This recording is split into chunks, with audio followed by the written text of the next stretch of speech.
Today he smiles, but it's not happiness. It's a scar. Drew Tanner made it, not because he was the strongest, but because he had no one left. No friends, no luck, no plan B. Now he works in silence. People call him disciplined. They think it's cool, inspiring, but nobody asks why he became that way.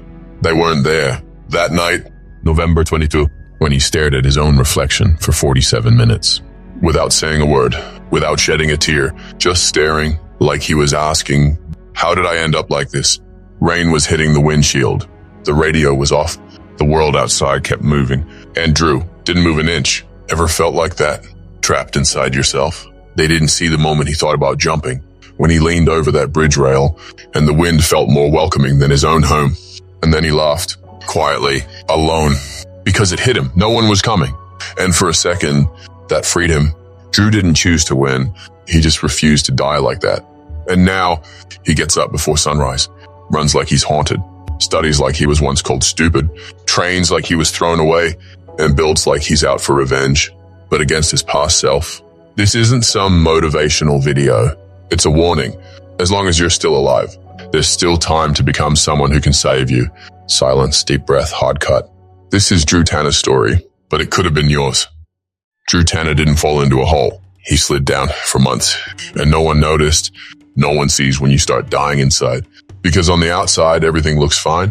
You still show up to work, still reply all good in the family group chat. But inside, there's no sound, no color, no hunger to live. He was drowning in silence, pretending he had everything under control. Until that Wednesday, car parked, headlights on, hands on the wheel. He called 5 people. 1 hung up, 2 left him on red, 2 didn't pick up. He didn't get mad. He just got it. They're not coming. No one shows up when you need them the most, because no one feels what you feel. And they shouldn't. The truth is, pain is yours alone. And in that moment, sitting there alone, sweating, shaking, soul bone dry, he thought, maybe this is it. Maybe this is the end. But it wasn't, because something inside him, hurt but not dead, was still alive. It was weak, but not gone. And that tired but honest voice inside said, get up. No hype, no goals, no 90-day plan. Just get up. And he did. Ashamed, angry, with 220 pounds on his body and 3 times that on his soul. The next day, he got up again. Not because he wanted to, but because he realized that waiting to be saved only drags the fallout. He ran for 2 minutes, almost threw up, but came home with a tiny bit of pride, something he hadn't felt in a long time. On the 3rd day, he ran for 4 minutes. On the 7th, he read 5 pages. By day 12, he stopped replying to people who only hit him up when they needed something. And on day 18, he smiled for the first time, not because everything changed, but because he started to change. Drew wasn't saved by anyone. He came for himself. And sometimes that's all you need to do. The hardest part wasn't getting up. It was keeping getting up when everything still felt the same. Nobody talks about this part. The part where you've already decided to change, but you don't feel anything changing yet. Where your body aches, your pride's bleeding, and your mind screams, what's the point? Drew heard that every day, but acted like he didn't. He woke up before the sun, tied his shoes with the same sweaty clothes from the day before, ran with his chest burning, knees failing, and a head full of doubt. And nobody saw it. There was no fancy video, no dramatic soundtrack, just mud, cold wind on his face, nausea, him stopping in the middle of the street, hands on his knees, telling himself, just 20 more steps, just today. This is where most people quit, because this part comes with no applause, no instant transformation, no results, just silence, and the loneliness of someone who actually chose to grow. Drew started working out at home. No mirror, no gym playlist, no one coaching, with water bottles as weights, and an old mattress as a workout mat. He read 10 pages a day, reread the same lines because his mind still wandered, but he kept going, page by page, word by word, because he knew the man he was wouldn't survive the man he wanted to be. And the days passed, and the world kept ignoring him. While others went out drinking, he went out running. While they laughed at him in texts, he was writing goals in a notebook. When they said, you've changed, he smiled, because that was the whole point. The progress was so small it felt fake. But inside, something was lighting up, a spark of control, of power, of dignity. He still wasn't strong, but he wasn't weak anymore. Still not fast, but not stuck anymore. Still not free, but no longer a prisoner. And that's when he got it. Discipline doesn't need an audience. The world only claps when it sees something. But real giants, they grow in the dark. There's no phoenix without fire. And Drew was still burning. He hadn't gotten over anything. He just learned how to use it, Every humiliation, every condescending look, every message left unread, every time someone said, "You're not going to make it," he carried all of it.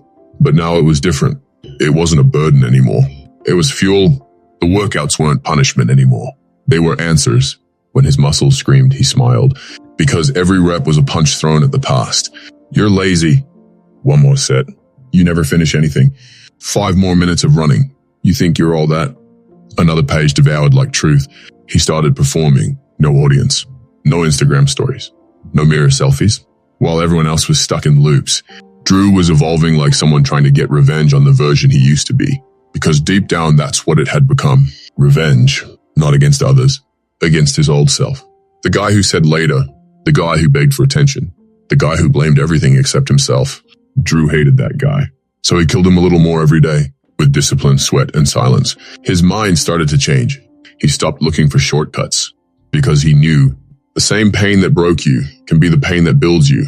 The only thing that changes is what you choose to do with it. He chose to build, like someone who refuses to be forgotten, like someone who has to prove to himself every day that this time it's different.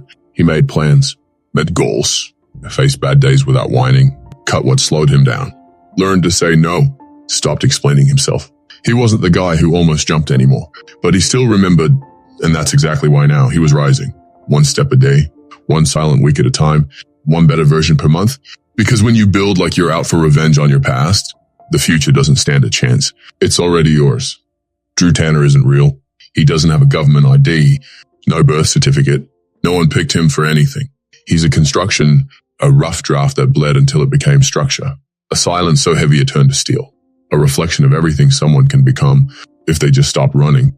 Drew Tanner is the name we gave to a choice almost nobody makes. The choice to not give up. The choice to pay the price, even with no guarantee of a return. Because the truth is simple and it hurts. Most people don't want to win.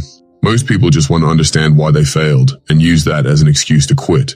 But Drew, he just wanted to stop being ashamed of looking at himself and knowing he could have done more but chose less. He was just a regular guy. Ate whatever, slept in, blamed everything, thought the world owed him something. But the world didn't owe. The world charged. And he was behind. So what changed? He got tired of hearing his own voice lying, of repeating promises he didn't even believe, of comforting himself with pretty words and 0 results. And when that ended, he began. He started walking when all he wanted was to stay down. Started talking less, doing more. Started writing goals, tiny, silly, but real. Because for the first time, he didn't want to impress anyone. He just wanted to respect himself. The Drew from the intro, the guy who runs 6 miles before sunrise, the one who reads for 2 hours a day, he's not a role model.